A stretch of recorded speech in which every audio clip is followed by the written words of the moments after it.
far as the ultimate goal is concerned, I think none of us need have any apprehension. None of us need have any doubt. But my fear, which I must express clearly, is this. Our difficulty, as I said, is not about the ultimate future.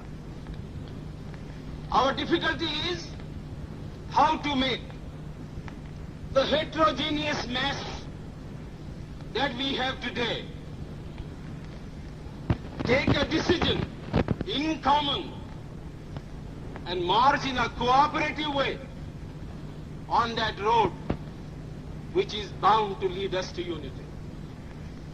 Our difficulty is not with regard to the ultimate. Our difficulty is with regard to the beginning. Mr. Chairman, therefore, I should have thought that in order to make a start, in order to induce every party, every section in this country, it would be the act of greatest statesmanship for the majority party even to make a concession to the prejudices of people who are not prepared to march together. And it is for that I propose to make this appeal. Let us leave aside slogans. Let us leave aside words which frighten people. Let us even make concession to the prejudices of our opponents.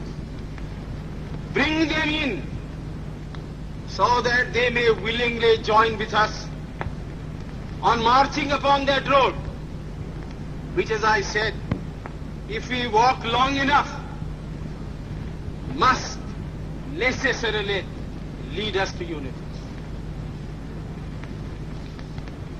And if I, therefore, from this place, support Dr. Jaikar's amendment, it is because I want all of us to realize that whether we are right or wrong, whether the position that we take is consonance with our legal rights, whether that accords with the statement of May 16th or December 16th, leave all that aside. This is too big a question to be reduced to the position of mere legality. It is not a legal question. I say leave aside all these considerations and make some attempt whereby those who are not prepared to come will come. Let us make it possible for them to come. That is my appeal. In the course of the debate that took place, there were two questions which were raised, and which struck me so well that I took the trouble of taking them down on a note paper. The one question was, it was asked, I think, by my friend, the Prime Minister of Bihar, who spoke yesterday in this assembly. He said, how can this resolution prevent the League from coming into the Constituent Assembly?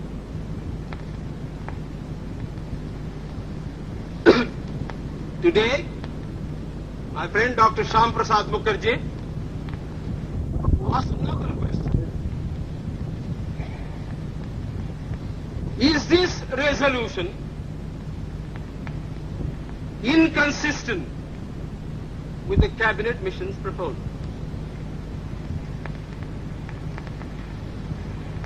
Now, sir, I think they were very important questions. And they, I think, ought to be answered. And answered categorically. I do maintain that this resolution, whether it is intended to bring about the result or not, whether it is the result of cold calculation or whether it is a mere matter of accident, is bound to have the result of keeping the Muslim League out. And I'll substantiate what I said. Sir, I invite your attention to paragraph 3 in the resolution, which I think is very significant and very important.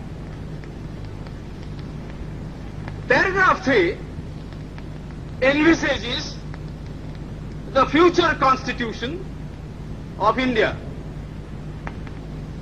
I do not know what is the intention of the mover of the resolution, but I take it that it is a sort of, after this resolution is passed, it will act as a sort of a directive to the Constituent Assembly to frame the Constitution in terms of paragraph 3 of the resolution. What does paragraph 3 speak of? Paragraph 3 says that in this country there shall be two different sets of polity. One at the bottom, the autonomous provinces or the state, or such other areas as care to join a united India. These autonomous units will have full powers. They will have also residuary powers. At the top and over the provincial units, there will be a union government having certain subjects for legislation, for execution and for administration. So as I read this part of the resolution, I do not find any reference to the idea of grouping an intermediary structure between the union on the one hand and the provinces on the other. Now, reading this paragraph in the light of the cabinet mission's statement, or reading it even in the light of the resolution passed, having said that we do not want a strong center, and having accepted that there must be or should be an intermediate polity, a sub-federation between the union government and the provinces, I like to know why there is no reference in paragraph 3 to the idea of grouping.